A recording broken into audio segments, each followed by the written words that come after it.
Assalamualaikum warahmatullahi wabarakatuh. Pada kesempatan kali ini, sebelumnya saya ucapkan terima kasih kepada Ibu Isti Sofia Insani yang telah membimbing saya dan rekan-rekan dalam menyelesaikan mata kuliah Mikrobiologi 3. Izinkan saya untuk memaparkan jawaban yang telah saya tulis pada kesempatan hari ini. Soal yang pertama yaitu gambarkan skema pemeriksaan pasien dengan infeksi saluran cerna. Untuk saluran cerna biasanya dapat disebabkan oleh beberapa faktor, yaitu misalnya oleh infeksi bakteri. Bakteri apa saja yang misalnya ada, yaitu Salmonella sp, Shigella sp, E. coli, Helicobacter pylori, Vibrio cholera. Yang pertama adalah skema identifikasi pemeriksaan E. coli, yang mana sampel yang digunakan bisa melalui muntahan atau feses. Untuk skemanya yaitu yang pertama dibiakan. Nah, dibiakan ini bisa menggunakan media McConkey agar atau endo agar, yang mana media tersebut setelah diinokulasikan dan diinkubasi pada suhu 37 derajat selama 24 jam akan membentuk warna bulat berwarna pink, koloni bulat berwarna pink pada media McConkey agar, dan akan membentuk koloni berwarna metalik pada endo agar.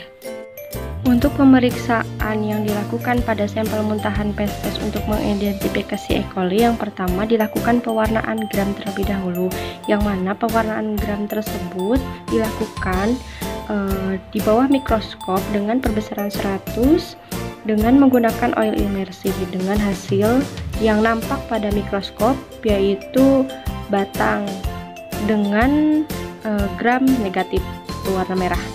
Nah, selanjutnya bisa dilanjut ke uji biokimia. Untuk uji biokimia yang dilakukan yaitu uji biokimia bonsai panjang yang terdiri dari MR. Jika setelah ditambahkan metiret akan membentuk warna merah, kemudian pipe akan menghasilkan hasil yang negatif, yaitu medianya tetap kuning, SC juga negatif, medianya tetap hijau, TSI positif, untuk SS terbentuk awan putih, untuk glukosa terbentuk positif dengan ditandai dengan adanya gelembung, laktosa, maltosa, dan sukrosa juga positif ditandai dengan adanya gelembung pada tabung Durham. Yang selanjutnya adalah skema pemeriksaan Salmonella Shigella, yang mana untuk Salmonella Shigella ini untuk sampel yang diambil adalah darah atau bisa juga lendir dalam feses. Yang pertama dilakukan yaitu mencoba untuk membiarkan sampel tersebut kepada media McConkey agar dan juga Salmonella Shigella agar. Sampel yang telah dibiarkan pada kedua media tersebut kemudian diinkubasi pada inkubator pada suhu 37 derajat selama 24 jam. Dan nanti setelah itu dilihat hasilnya. Pada McConkey agar akan terbentuk koloni putih, sedangkan pada Salmonella Shigella agar untuk Salmonella akan terbentuk koloni hitam dan untuk Shigella akan terbentuk koloni putih. Kemudian selanjutnya dilakukan pemeriksaan, yang mana pemeriksaan yang dilakukan adalah yang pertama pewarnaan gram. Pada pembacaan 100 kali menggunakan oil imersi akan terlihat bakteri Salmonella Shigella tersebut yaitu berbentuk batang dan bersifat gram negatif berwarna merah. Selanjutnya dilanjutkan pada uji biokimia yaitu bonsai pendek, yang mana medianya yang pertama ada TSIA. Hasilnya untuk Salmonella akan merah berkuning, positif 2H2S, SS-nya positif, manitnya positif plus gas, untuk indolnya positif, sedangkan untuk Shigella TSIA-nya merah berkuning, negatif H2S, SS-nya positif, manitnya negatif, untuk indolnya negatif. Untuk bakteri selanjutnya adalah bakteri Helicobacter pylori, yang mana sampel yang digunakan bisa dari cairan lambung atau biopsi lambung atau juga bisa dari saliva. Untuk identifikasinya bisa dengan pewarnaan gram. Yang pertama dilakukan pewarnaan gram dalam mikroskop, akan ditemui bakteri berbentuk spiral gram negatif atau berwarna merah. Bakteri ini berbentuk spiral, biasanya ada yang menyerupai huruf S dan juga ada yang menyerupai huruf C dengan kurva pendek. Selanjutnya dilakukan uji urease. Nah, hasil pengujian dari urease ini menggunakan medium NiO yang dapat menunjukkan keberadaan bakteri tersebut dengan ditandai dengan perubahan pH medium dari kuning menjadi pink, dan warna pink ini menunjukkan hasil yang positif. Selanjutnya dilanjut dengan uji oksidase, yang mana reagen yang digunakan kemudian diteteskan dengan menggunakan pipet pada koloni yang dicurigai. Nah, jika terjadi perubahan warna, misalnya setelah ditetesi menjadi merah kemudian akan menjadi hitam, maka tes oksidasi tersebut atau uji oksidasi tersebut dikatakan positif. Selanjutnya dilakukan juga uji katalase. Uji katalase ini dilakukan dengan medium cair atau Muller Hinton yang terdiri dari bit infusion dan juga casein hydrolyse.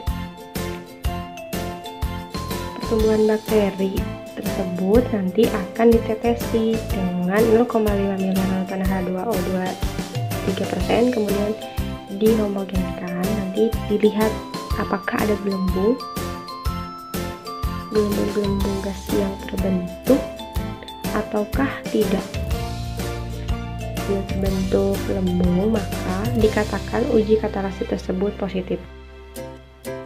Bakteri yang selanjutnya yaitu identifikasi pemeriksaan Vibrio cholera. Bakteri Vibrio cholera ini adalah salah satu bakteri penyebab penyakit kolera. Nah, penyebab penyakit kolera ini adalah infeksi saluran pencernaan yang ditandai dengan manifestasi klinik berupa diare. Sampel yang digunakan yaitu bisa dari mutan atau feses. Nah, kemudian sampel tersebut dibiarkan pada media alkali pepton dan pada media TCBS atau tiosulfat sitrat sukrose dengan diinkubasi pada waktu 24 jam selama 24 jam dengan suhu 37 derajat Celcius. Kemudian hasil positif pada alkali pepton medianya akan berubah menjadi keruh, sedangkan pada media TCBS medianya akan terbentuk koloni kuning atau hijau dengan koloni berbentuk tipis, besar, sedang, bisa besar, bisa sedang, bisa semut, berkeping, agak jernih, dan terdapat zona kuning. Untuk pemeriksaan yang dilakukan, yang pertama bisa diidentifikasi melalui pewarnaan gram, yang mana pewarnaan gram bakteri Vibrio cholera ini dia berbentuk basil, algi seperti koma, dan bersifat gram negatif berwarna merah. Selanjutnya bisa dilanjut dengan uji biokimia, yaitu dengan bentrai panjang, yang mana interpretasi hasilnya indol positif, MR-nya positif, PP-nya bisa positif atau negatif, SC-nya bisa positif atau negatif, SS-nya positif, TSIA-nya merah kuning dengan H2S negatif, urea negatif, glukosa negatif, laktosa negatif, magnetnya positif, maltosanya positif, dan glukosanya positif. Soal yang terakhir yaitu gambar dan tuliskan ciri-ciri jamur Microsporum canis. Ini adalah gambar dari jamur Microsporum canis dengan ciri-ciri adalah sebagai berikut. Makrokonidianya berbentuk kumparan yang berujung runcing 6 sel atau lebih. Makrokonidia berdinding tebal. Makrokonidia bentuk lonjong yang tidak khas.